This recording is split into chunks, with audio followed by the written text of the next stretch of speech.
ESPN 94.1 FM and AM 930 present The Drive. Brought to you by Huntington Federal Savings Bank.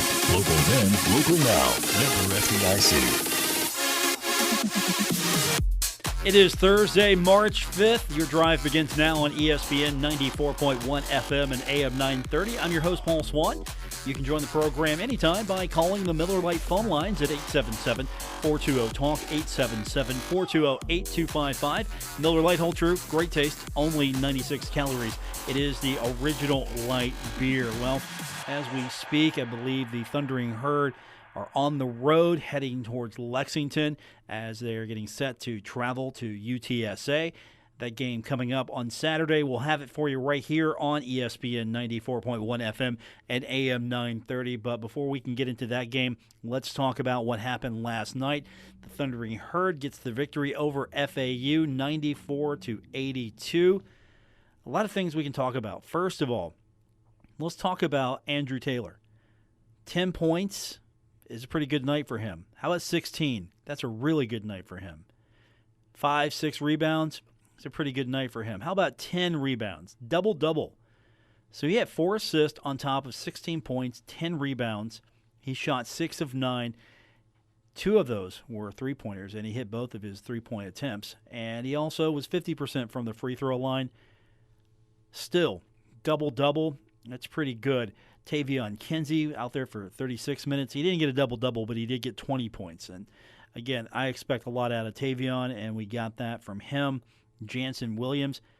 How about my guy Jansen Williams? The guy I'm probably the hardest on of all the Marshall basketball players, the guy that I am most critical of, maybe, only because I know he's a better basketball player than some of his lines have shown, and he knows he's a better basketball player. He had 18 points. 4 of 9. That's pretty good. 4 of 8 from the three-point line, so that's pretty good as well, 50% there. Hit all of his free throws. He was rock solid. Had 6 rebounds in the contest. Had an assist, only a couple of turnovers, but 5 blocks. 28 minutes, that's what I expect from Jansen Williams. So if I'm a little hard on him, it's only because I expect a stat line like this because I've seen his potential. I've seen what he can do. And he can play basketball. He's smart as can be, and he can play basketball. So I always expect more out of him. Jared West, 10 points. 4 of 10, also 2 of 4 from the three-point line. He could have been a little bit better from the free throw line. He missed all 3 of them there. He had a couple of rebounds. He was playing at one point with 3 fouls. But 10 points, pretty solid, but he's doing other things out there. And yeah, a few turnovers, 3 turnovers, maybe not the best performance from him there. 5 assists, though, had a couple of steals. So he's out there, he's hustling. 10 points, pretty good for him. And then you look at Michael Byers. I don't think we've talked about Michael Byers much. It's a quiet night for him, right? Only 12 points. 3 of 7 from the field. He was 1 of 4 from the three-point line. Hit almost all of his free throws. He was 5 of 6. And he gets a couple of rebounds. He's only got a couple of fouls to talk about. So he's out there for 18 minutes, not getting into trouble. Had a couple of assists, no turnovers. Solid, clean line there. And you put all this together, and Marshall wins.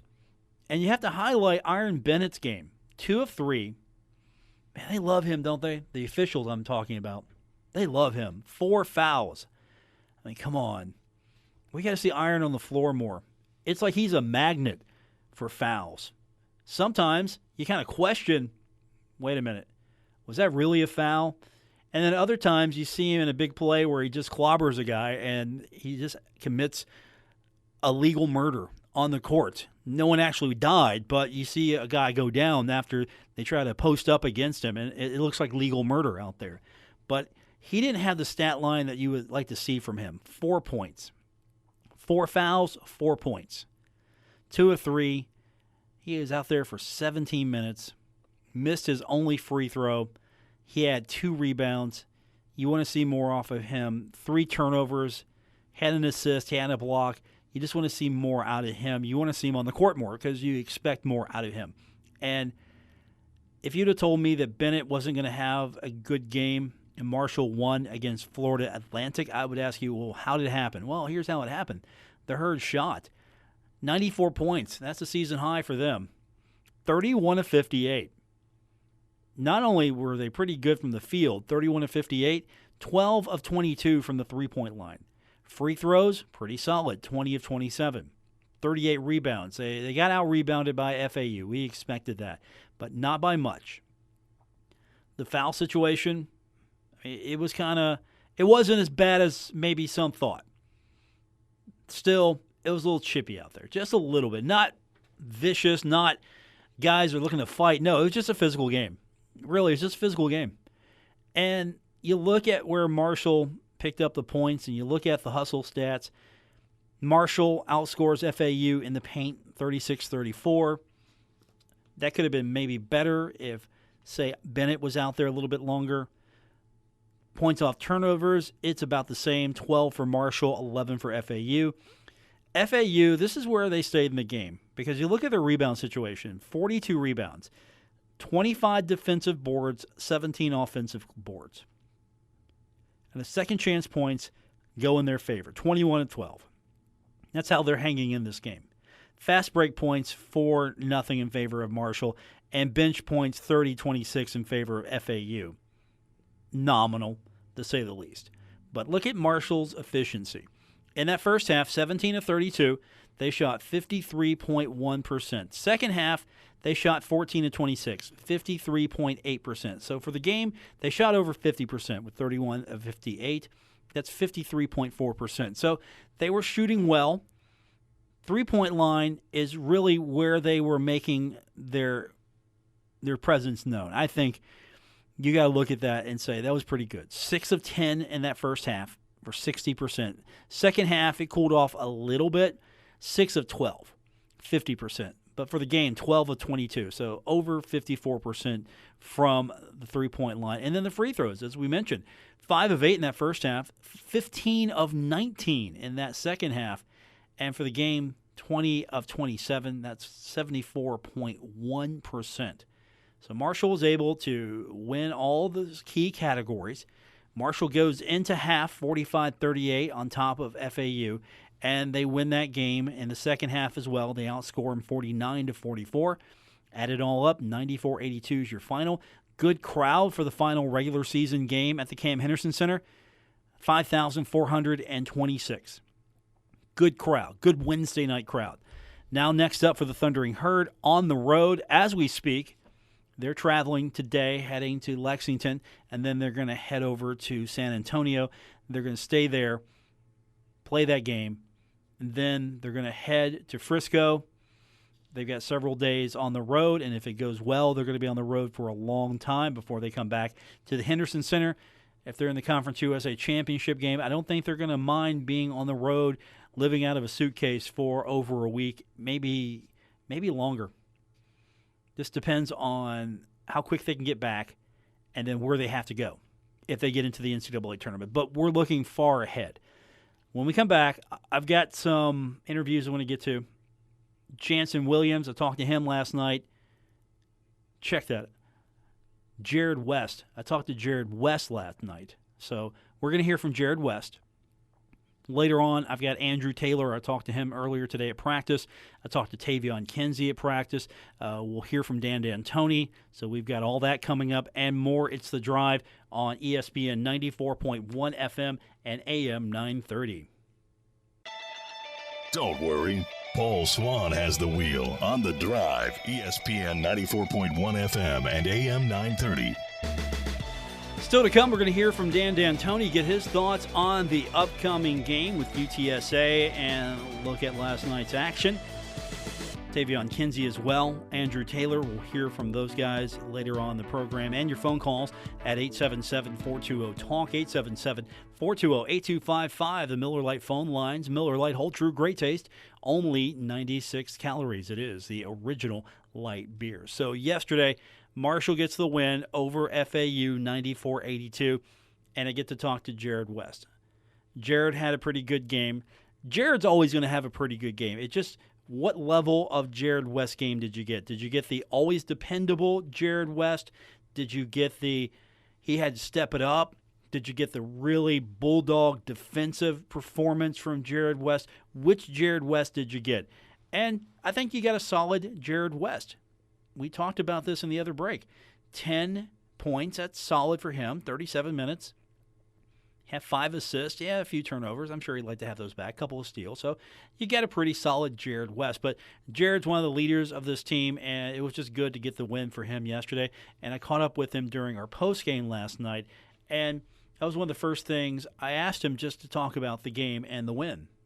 It was a really good game, a big win for us. I thought our crowd did a great job. They really brought the energy for us today. It was a hard-fought game. FAU is a good team. It was a back-and-forth game, but I thought we did a great job of just sticking with it, playing hard, and staying focused throughout the whole game. Like I said, it was a hard-fought game, and it was an easy win, so it was a big win for us. What do you think the outcome was due to? What was different this time? Well, it helps because we made shots. We definitely made more shots, made some more threes, but I just feel like we played with a lot more effort and energy this time. When we were down there, I felt like we were a little bit flat, and today I feel like we did a lot better job bringing the energy and being focused on our effort and intensity today. You look at the score sheet top to bottom, almost everybody is a contributor in the score sheet. Andrew Taylor with 16, Tavion Kinsey with 20, Jansen Williams 18. You guys had a lot of people step up tonight. Yeah, I feel like everybody who was in really contributed, and that's big for us. It's a team game. Everybody who got in was knew where they needed to be, played good defense, and really contributed today. And not just in the scorebook. I feel like it was everywhere. So we just got to be able to sustain that throughout the rest of the season if we want to get a chance at the title. Now, the game was competitive, but it felt like after a point that they weren't going to catch up. It just feels good to know that you've got the foot on the accelerator and you can put a one away. Yeah, I feel like we're starting to really learn how to do that pretty well. We really did a good job at the end of the game. I feel like controlling the game. We did have a couple turnovers that I really think helped them, honestly. I feel like we could have had an even bigger lead. But at the same time, I thought we did a really good job of just being able to finish the game. And like I said, from start to finish, it was a hard-fought game. We had to play hard throughout the whole game. So I feel like that was really big for us. Now you got to translate this into the next game, and you're going on the road to UTSA. Again, opportunity there to sort of get some revenge, or at least right a wrong. Definitely some revenge. We could use some revenge, but at the same time, this is the most important game because it's the next game. And, we know it's a state. We control our own destiny. If we win the game, we get the 6th seed, and that's really big for us. So it's a big game. We just got to go down there focused, learn from our mistakes from last time, and get a win. What's your early impression of going back there? We got to make shots, If we play defense like we did last time and make shots, we'll win the game. Last time we played really good defense. We just didn't rebound and make shots. And I feel like if we do that better this time, we'll win the game. That's Jared West talking about playing good defense, making shots. I mean, he's got a point there. Make shots, and we'll see. If you listen to Dan and several press conferences, you detect a theme. He's pointing out the fact that, travel is just not fun in this league, and travel impacts performance. I don't think Dan's making an excuse. I think Dan's just pointing out his observation that, look, we travel, and the way we have to travel, we perform better when we're at home. We perform better if we have to travel one way instead of the other. He gets into that a lot. And listen to one of his press conferences. Listen to another press conference when he next has a post game. Listen for that. That's just one thing. And that's a good point. They're going early now. They're on the road right now. They're going to be in Texas, at least with enough time to sort of acclimate. Not, let's just get to Texas. Let's go as late as we can, get to Texas, play this game. No, they're on the bus now. They're going to fly out. They're going to then get acclimated, play UTSA on Saturday. They'll be in Texas a long enough time to hopefully get their feet back, or at least not be too weary from the travel. And then they're going to bus over to Frisco, and they're going to have a few days. Now, as far as Marshall's seed is concerned, no lower than 7. If I understand my math correctly, and I was told that Marshall has clinched at least 7, so there's no way they can fall to 8, 9, or 10. So they're going to be playing either as a 6 seed or a 7 seed. You want a 6 seed because then you don't have to face anyone from this group one more time, first time out. mean, you don't want to do that. And that's one of the things I don't like about pot play is that you fall down a couple of seeds, you got to face a team that you maybe just played. You could end up playing UTSA, lose to them, and maybe the way the seed works, you have to play them right again in Texas. That's a possibility. So pod play, not exactly winning it's not winning anyone over. It's not winning me over. But that's the travel situation for the Thundering Herd. They've got to contend with that and shooting better. As Jared told you, they got to shoot better. But you look at the way he performed, 4 of 10. Tavion Kinsey was 7 of 13. Andrew Taylor, 6 of 9. Michael Byers, 3 of 7. But they were hitting important three-point shots. And they were getting good shots. They were getting good looks. They were getting free throw opportunities. I mean, in comparison, FAU, 14 of 22 from the free throw line. And they were 8 of 27 from the three-point line. I mean, they were taking some. Now, a few of those were, okay, they're trying to come down late, catch up, get as many points on the board as they possibly can. And a few of those were forced. They were pretty good crashing the glass, I will admit that. And look at their rebounds again, 42, 17 offensive, 25 defensive. They were pretty solid there. Foul situation, it played in Marshall's favor. They took advantage of it, and they hit more. 20 of 27. You're going to win games like that. And, of course, you look at what was happening on the court with the players. Defensively, Marshall was better. 2 steals. That's not a good number. FAU had 8, but blocks, 4 for FAU, 7 for the Thundering Herd. Steals, turnovers. I mean, you got to fix that. Marshall had 18 turnovers. How much of that is FAU defense? How much of that is Marshall? So that's when you highlight. Because FAU only turned it over 10 times. And the good news is for Marshall, FAU didn't benefit, as we talked about. Only 11 points off turnover. So Marshall turns it over 18 times. FAU, they get 11 points off turnovers. FAU turns it over 10 times. Marshall gets 12 points off turnovers. Second chance points, the number we highlighted, 21-12 in favor of FAU. That's the highlight there as far as some of those specialty stats, some of the hustle plays. That's where you look at some of those and see what happens. So Marshall in action Saturday at Texas, but they're on the road now, busing as we speak. So hopefully they're going to have a good trip out. And, of course, we'll have the game for you right here on ESPN 94.1 FM and AM 930. So we got Tavion Kinsey coming up and Andrew Taylor. Later on, we'll hear from Dan D'Antoni, get his thoughts on the game and, of course, the trip to UTSA. We will talk about that and more as the drive continues on ESPN 94.1 FM and AM 930. You're listening to The Drive with Paul Swann on ESPN 94.1 FM and AM 930. Still to come, we're going to hear from Dan D'Antoni, also from Tavion Kinsey. We'll hear from him as I caught up with him at practice earlier this afternoon, and I talked to Andrew Taylor, and we'll hear that in just a moment. The Sheriff, I didn't even talk to him about the double-double. I probably should have, but you look at his box score, and you see double-double. And last night on our postgame, we had the media room interviews, and Tavion was just having a good time because he saw the box score, and he was having a good time with Andrew getting the double-double. 10 rebounds, 16 points, 4 assists, and his sheet was clean the rest of the way. No turnovers, no blocks, no steals, but no turnovers. So it was a clean sheet. Maybe you'd like to have had a couple of blocks, but really, is Andrew Taylor going to be the guy I'm looking for to block a shot? No. Maybe a steal, but to block a shot, probably not. But the Herd was 7. Of course, again, Jansen Williams with 5 shots blocked.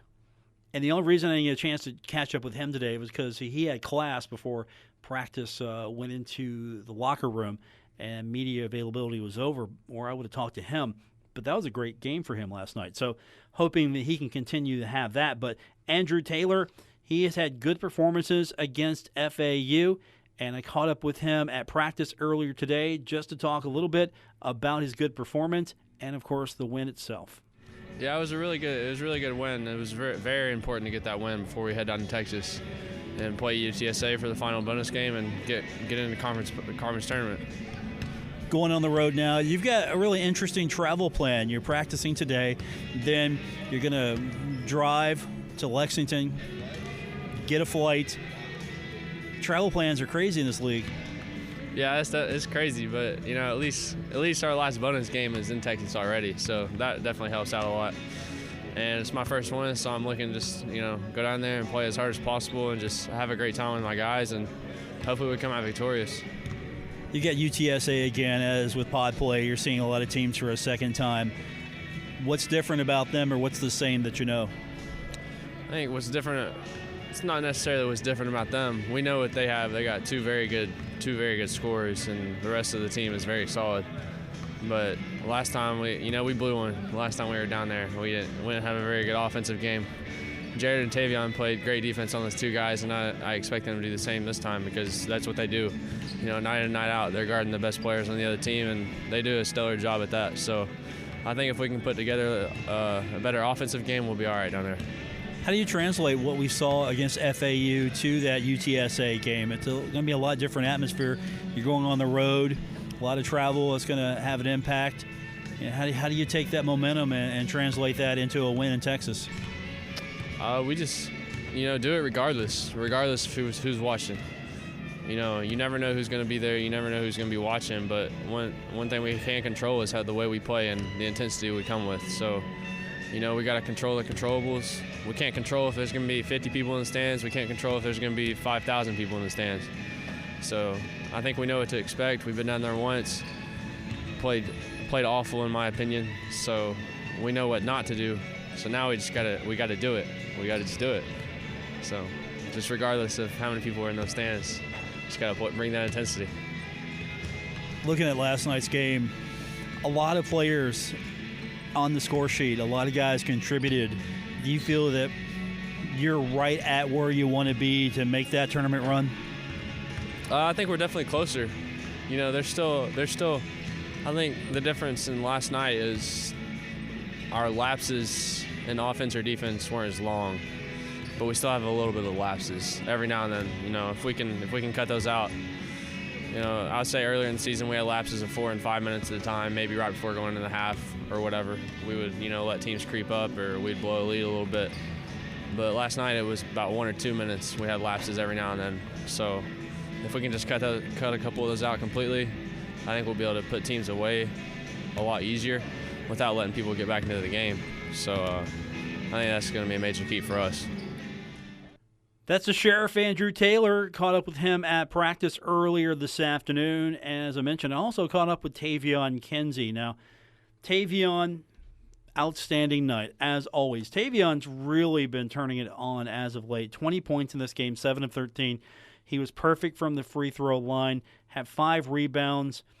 Yeah, he did have 4 turnovers, but he had 6 assists, 1 block.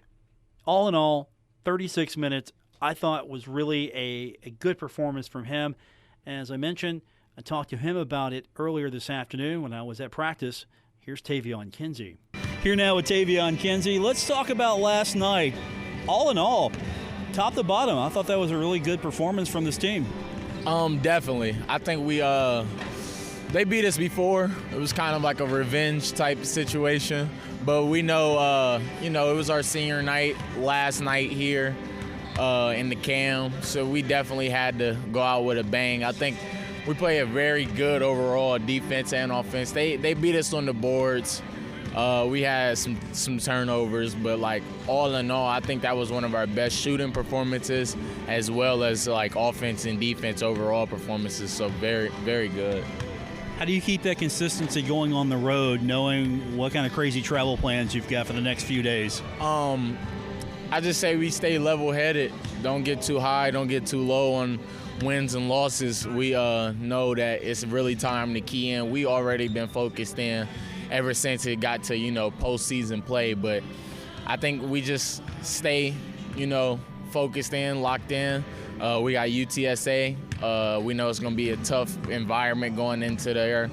We're on the road. We don't even get calls in our house, so we probably won't get calls there. Then going to the conference tournament right after that, it's kind of like I don't know. It has to be a key focus, a key lock-in. I think all our guys are starting to get to that point. So, going back to UTSA, what's different about them, or what's different about you in this matchup coming up? I really don't know. I'm going to play like I always play hard, give it my all, leave everything out there on the court. You never know when your last game could be, really. But I say we're a better team. I know last time they killed us on the board, so that's going to be our very, they played harder than us. They got the 50-50 balls. They did all the little things better than us. So I think that's what we key in on this time, mixed with what we already do, playing how we already play, and go out there and try to get the win. You feel this team is starting to peak at the right time? We talked about consistency before. A lot of guys stepped up last night. Iron doesn't have an offensive game that he might have wanted, but still he's out there contributing, and a lot of guys stepped up. Definitely guys are coming into their roles. It reminds me of last year when I was a freshman, some freshmen like Marco coming into their roles, Jansen getting his confidence with his shot, guys just trying to step up because we don't really want to lose now. You never know what could happen, so we giving it our all, and guys are more confident. Guys are stepping into the roles that Coach Dan has asked them to step into. Me becoming a leader now, Jared being our all-time leader as he's always been. It's just everything seems to be clicking right now, and we just want to keep that going. Do you relish that role? Do you relish that role of being a leader, or is that something that came naturally to you, or was this something you just had to take? I've always been a leader. High school, I was the captain of my team since I was a freshman. Middle school, same. Any AAU program, same. Last year, it was kind of like I had to listen to the older guys, but I took that as learning experience. I had to learn from those guys because I didn't know what the college level was about, and they taught me a lot. And Coach Dan put me in a position this year to be a leader and to step up, and then having Jared still be here and he can lead me and teach me things and things like that. I always wanted to step up and be a leader, so it's just in my blood. It's something that runs within me. So, and it feels like everybody on the team's found their position, whether it's coming off the bench or being a little bit more aggressive on defense. If your shot's not going down, everybody's finally seemed to have found a rhythm. Yeah, everybody's found their little motive. That's what I call it. Everybody's found their niche in the offense and on the defensive end. And we got guys, giving their all, doing what they do best. Jansen being a shooter, he's shooting the ball with confidence. Iron being a big man, he's playing strong down low. Mike stepping up, hitting big shots and shooting the ball just like he's supposed to. Jared being a leader. Everybody has their role, and they try to do their best at their role. And when everybody does their role, it comes together, and it makes something beautiful. So that's Tavion Kinsey earlier this afternoon at practice. You hear that buzzer in the background? I couldn't hear a single thing Tavion said when that thing went off. We were sitting where the band sits, just about. Student section, underneath the rim. We're in that area, and the buzzer goes off, and I can't hear a single thing. That was also my cue to wrap that thing up because I did not want anyone coming out of the locker room giving me the eye. Everybody was working their way back, and I was wrapping up with Tavion. I've had the eye before where I've gone too long with someone. I did not want the eye, so that buzzer was sort of a hint to wrap it up, Swann. We've got film study and everything else to do. So that was Tavion Kinsey from earlier this afternoon. As I mentioned, they're on the road now, heading to Lexington. Don't know how far they've progressed, but they should be in the air sometime later this evening. They'll be in San Antonio, hopefully by midnight. Again, this is completely unscientific. I don't have the exact itinerary in front of me, but they are traveling as we speak. They'll be playing UTSA on Saturday. We'll have that game for you right here on ESPN 94.1 FM and AM 930. So that was fun to talk to Tavion. We've got Dan D'Antoni. We'll hear his thoughts on a couple of things when we continue with today's edition, The Drive on ESPN 94.1 FM and AM 930.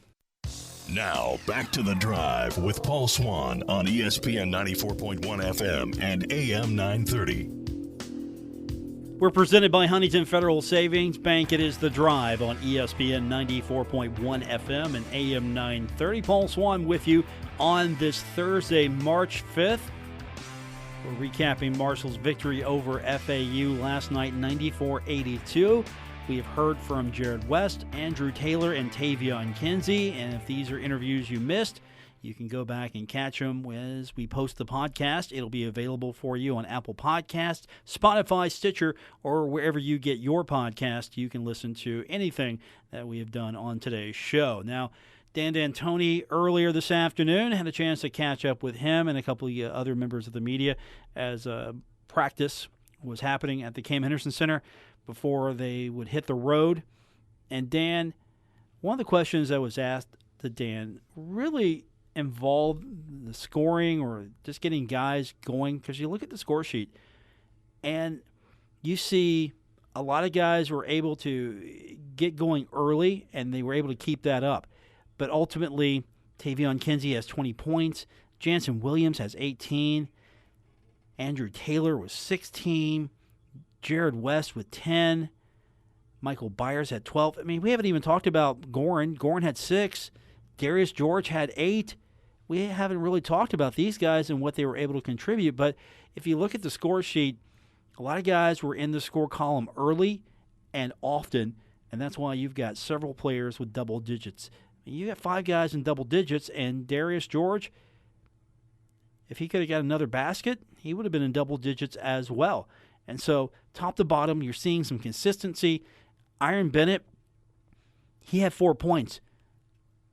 If you could get him in double digits, you might have had 6 guys. You don't know.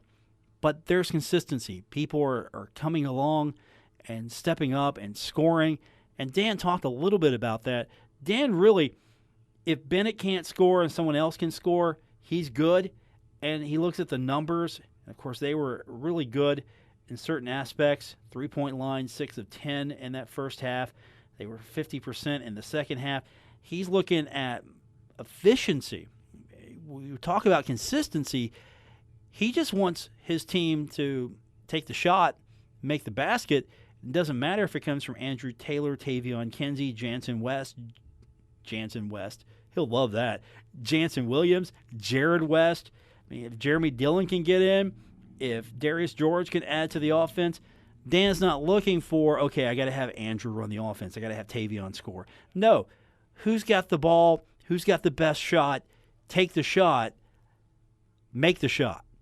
And here's Dan talking a little bit about, well, that consistency and the efficiency is what he talks about more than anything.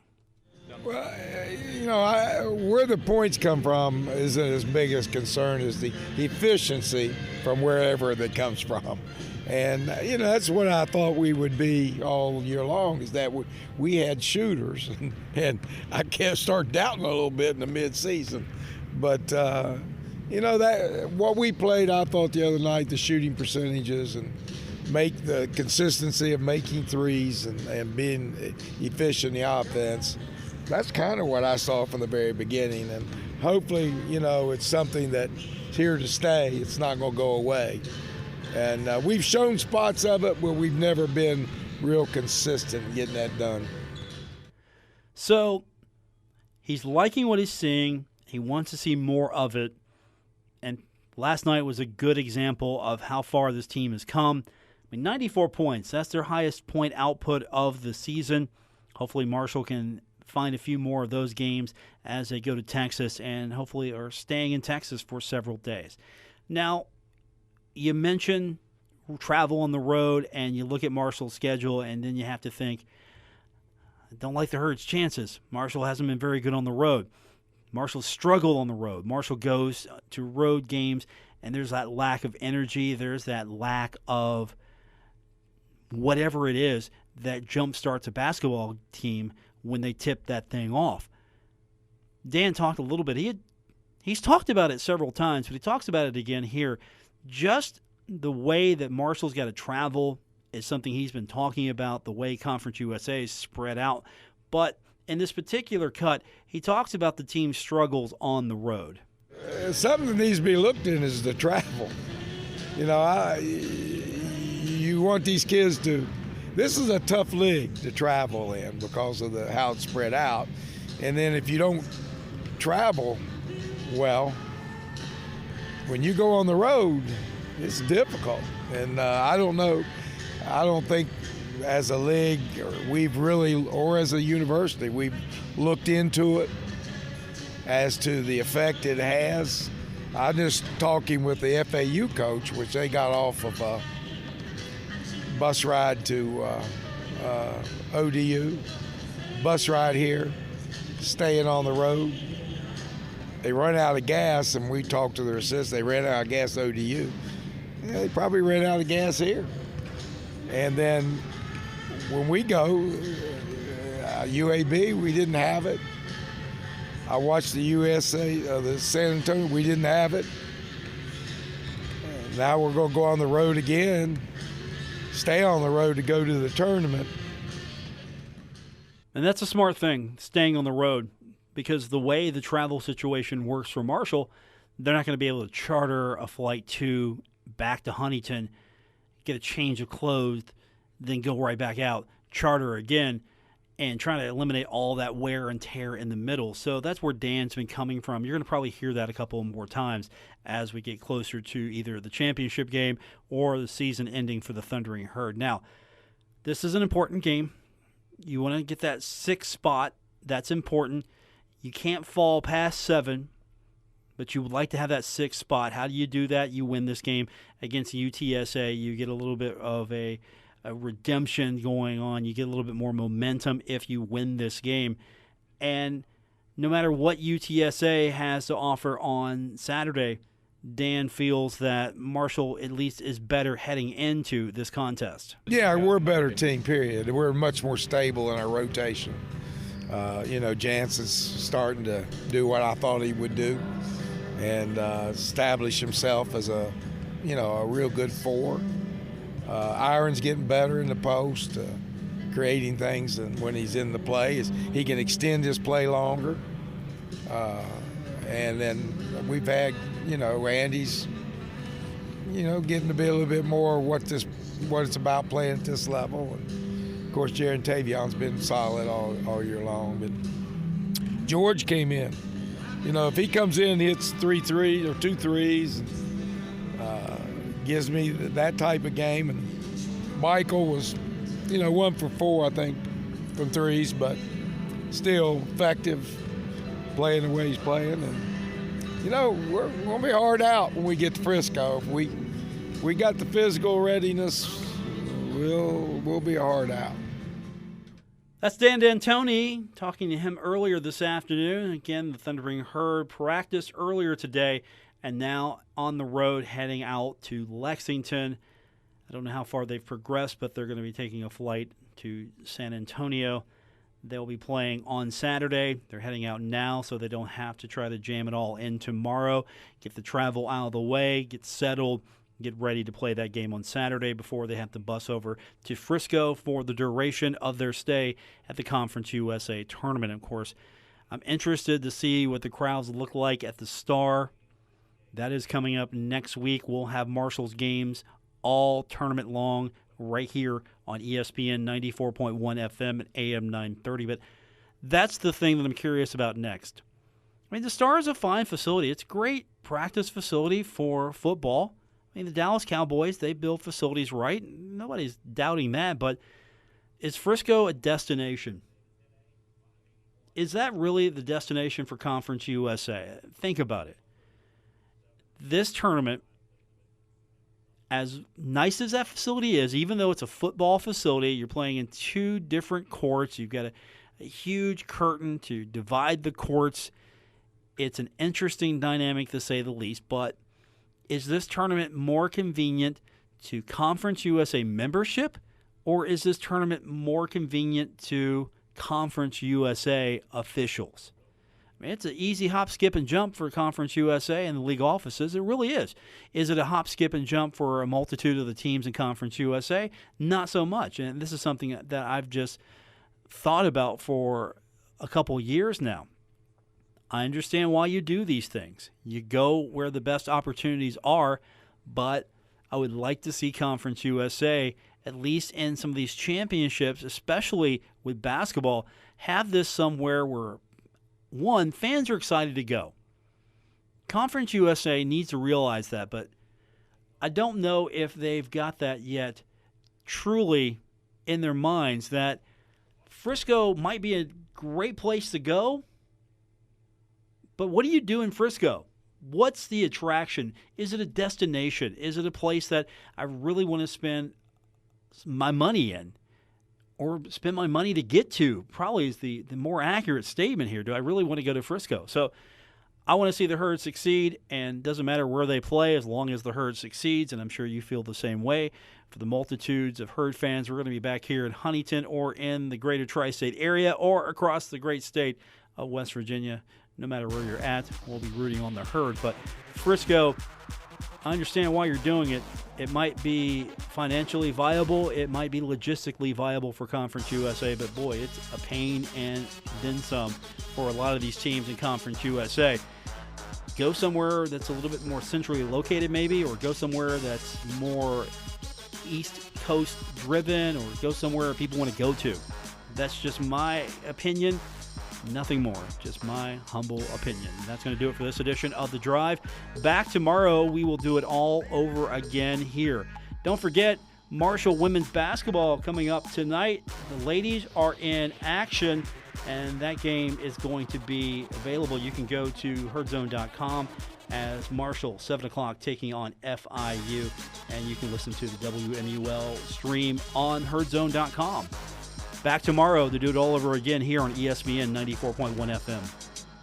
WRBC Huntington, W227BS Huntington, your flagship home of the Marshall Thundering Herd and The Drive with Paul Swann, ESPN 94.1 FM and AM 930.